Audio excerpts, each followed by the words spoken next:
Hi കൂട്ടുകാരെ, നമുക്കിന്നൊരു ഞണ്ട് കറീൻ്റെ വീഡിയോ കണ്ടാലോ?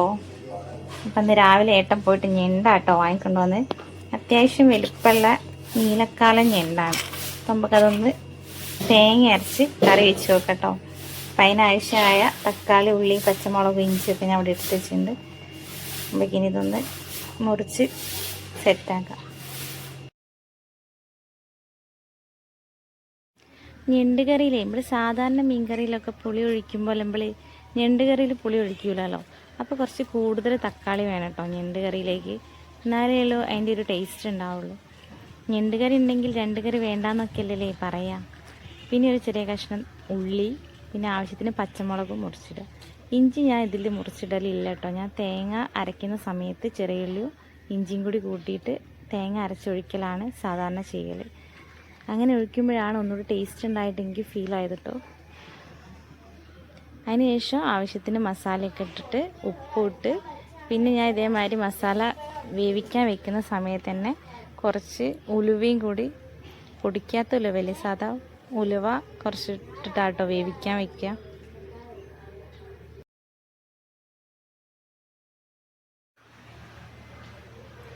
അങ്ങനെ മസാലയൊക്കെ അടുപ്പത്ത് വേവാൻ വെക്കുന്ന സമയം കൊണ്ട് ഞാൻ പോയി ഞണ്ടൊക്കെ നല്ല വൃത്തിയാക്കി എടുത്തിട്ടോ. ഞണ്ട് ആദ്യം മുറിച്ച് വെക്കാൻ പറ്റില്ലല്ലോ, നമ്മൾ മസാല അടുപ്പത്ത് വെച്ചതിന് ശേഷമേ ഞണ്ട് വൃത്തിയാക്കാൻ പറ്റും. അല്ലെങ്കിൽ ഞണ്ട് വെള്ളമായി പോകുന്നതിനെ കൊണ്ട് ആദ്യം മസാല ഒക്കെ സെറ്റാക്കിയതിന് ശേഷമാണ് ഞാൻ പോയി ഞണ്ട് മുറിക്കാൻ പോയത്. ഞണ്ടിൻ്റെ കാല് ഞാൻ ലാസ്റ്റാട്ടോ ഒക്കെ വൃത്തിയാക്കി കഴിഞ്ഞതിന് ശേഷമാണ് ഈ ഞണ്ടിൻ്റെ രണ്ട് കാലുകൾ പൊട്ടിച്ചത് കേട്ടോ.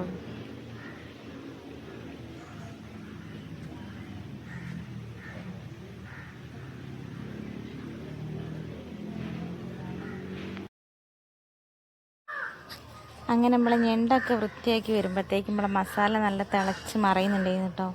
ഇങ്ങനെ വൃത്തിയാക്കി വെച്ച ഞണ്ടിൻ്റെ പീസൊക്കെ അതിൻ്റെ അകത്തേക്ക് ഇട്ട് കൊടുത്തതിന് ശേഷം പിന്നെ പോയി ഇവിടെ മെയിൻ ഇൻഗ്രീഡിയൻറ്റ് തേങ്ങ അരച്ചിട്ടല്ലേ ഞണ്ട് കറി വെക്കുന്നത്. അപ്പോൾ പോയി തേങ്ങയൊക്കെ ചിരവി അത് മിക്സിയിൽ അരച്ച് ചേർക്കും.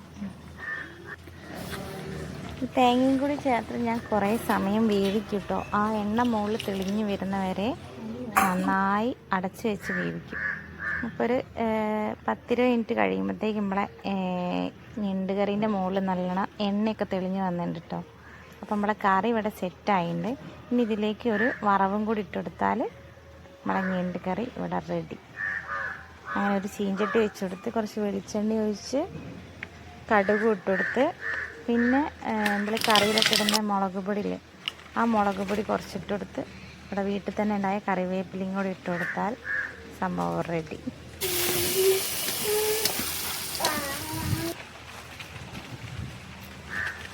അതാ ഇന്നത്തെ സ്പെഷ്യൽ ഞണ്ട് കറി.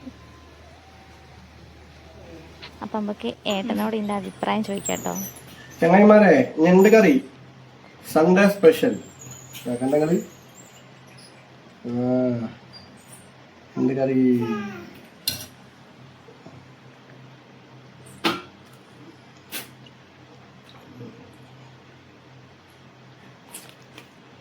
സൂപ്പറായിട്ടോ.